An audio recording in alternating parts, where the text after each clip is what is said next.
ખેડૂતો અહીંયા બે ફાંટા દેખાઈ રહ્યા છે। ખેડૂતોનું કહેવું છે કે આ રાજકીય સભામાં અમને નથી જવું ને બીજી તરફ ગાંધીનગર જવું છે એવી માંગ છે। તો આને જ લઈને થોડું ઘર્ષણ જેવી સ્થિતિ છે, બબાલ થઈ રહી છે ને આ વિવાદ છે તે વકરતો દેખાઈ રહ્યો છે ને ખેડૂતોનું શું કહેવું છે આ મામલામાં એ સૌથી મહત્વની વાત છે। આપ દ્રશ્યમાં જોઈ શકો છો કે એક તરફ ખેડૂતોનો રોષ છે કે અમને છે તે નથી જવું સભામાં, ગાંધીનગર જવું છે ને બીજી તરફ જે સ્થિતિ હાલ નિર્માણ પામી છે ત્યારે ખેડૂતો સાથે આપણે વાતચીત કરવાનો પ્રયાસ કરીએ કે એમનું શું કહેવું છે, કેમ આ પ્રકારનો વિરોધ છે તે કરવામાં આવી રહ્યો છે,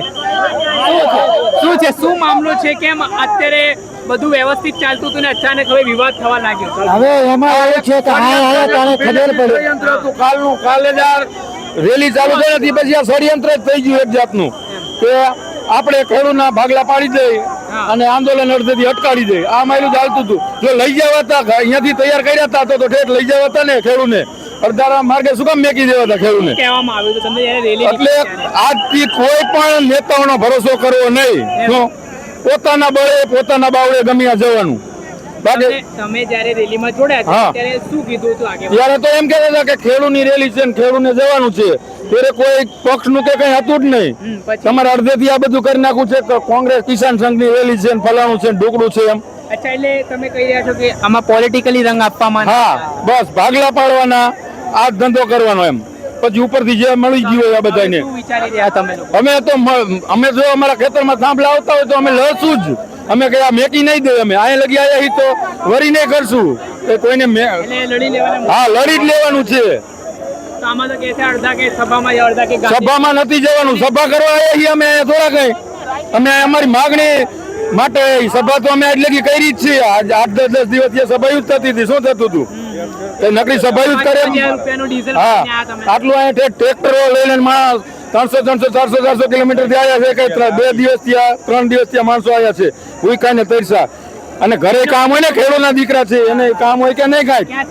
દેવળિયા હાલ જોઈ શકો છો આપ કે વિરોધ છે તે જોવા મળી રહ્યો છે। અહીંયા લોકો છે તે રસ્તા ઉપર ઉતરી આવ્યા છે ને એક જૂથ છે તે કહી રહ્યો છે કે તમે સભામાં ચાલો, બીજો જૂથ છે તે કહી રહ્યો છે કે તમે વળી જાઓ પાછા ને આ સ્થિતિ છે તે અહીંયા નિર્માણ પામી છે।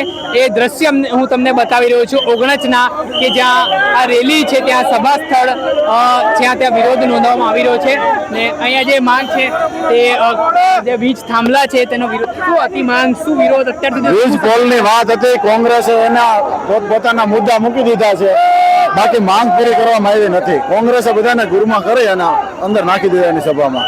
અચ્છા, તો આમાં શું કહેવામાં આવ્યું જયારે રેલી નીકળી હતી ત્યારે? રેલી નીકળી ત્યારે ગાંધીનગર જવાનું છે કહેવામાં આવ્યું હતું અને અત્યારે ઓગણજ બધાને રોકી દીધા છે। આમાં એવું કીધું તો મંજૂરી નથી મળી એવું કઈ તમને જાણ કરવામાં આવી? ખેડૂતને કોઈ જાણ કરવામાં નથી આવી। બરાબર, જાણ જે હતી કોંગ્રેસની હતી, આગળ ટ્રેક્ટરો લાવીને પોતાની સભા ગોઠવી દીધી। હવે શું માંગ છે અહીંયા? કેમ અત્યારે ફાટા પડતા દેખાઈ રહ્યું છે? ફાટા નથી પડ્યા, ખેડૂત એક જ છે, નીકળું છે ખાલી કોંગ્રેસને જે પાર્ટીઓ હતી એ પોતપોતાની રેલીઓ લઈને નીકળી ગયા છે। તો હવે શું આગળ સ્ટેપ શું છે? આગળ ગાંધીનગર જવાનું છે, ટ્રેક્ટર લઈને ન જવા દે તો હાલતું જવાનું છે, બાકી પોલીસ ઊભી છે, પોલીસ દ્વારા બંદોબસ્ત મૂકી દેવામાં આવ્યો છે, આગળ જવા દેવામાં અરજી કરશું। પોલીસ પૂરો સપોર્ટ કરે છે અત્યારે ભીડ ઓછી કરવામાં, પણ પરમિશન નથી એટલે આગળ નથી જવા દેતી। બાકી ધીમે ધીમે પરમિશન લઈને ગાંધીનગર પહોંચીને અમે અમારી માંગ પૂરી કરશું। પણ એક ખેડૂતને આજે ગાંધીનગર જવા માટે આટલો જે સંઘર્ષ કરવો પડે એ કઈ રીતે જુઓ છો આ સરકારમાં, જ્યારે સંવેદનશીલતાની એક તરફ વાતો થતી? એ બધું ભૂલી ગયા, તાનાશાહી ચાલુ થઈ ગઈ છે, સંવેદનશીલ બધું પતી ગયું। હવે ખેડૂત માટે બીજો કોઈ રસ્તો નથી હવે આંદોલન સિવાય। ચોક્કસથી આ જે વિરોધ પ્રદર્શન છે તે કરવા માટે હાલ અહીંયા આવી રહ્યા છે ઉચ્ચ અધિકારીઓ છે તે આવી ચૂક્યા છે, ક્રાઇમ બ્રાન્ચના જેસીપી આવી ચૂક્યા છે, જેસીપી સહિતના જે ઉચ્ચ અધિકારીઓ મોરચો સંભાળી રહ્યા છે।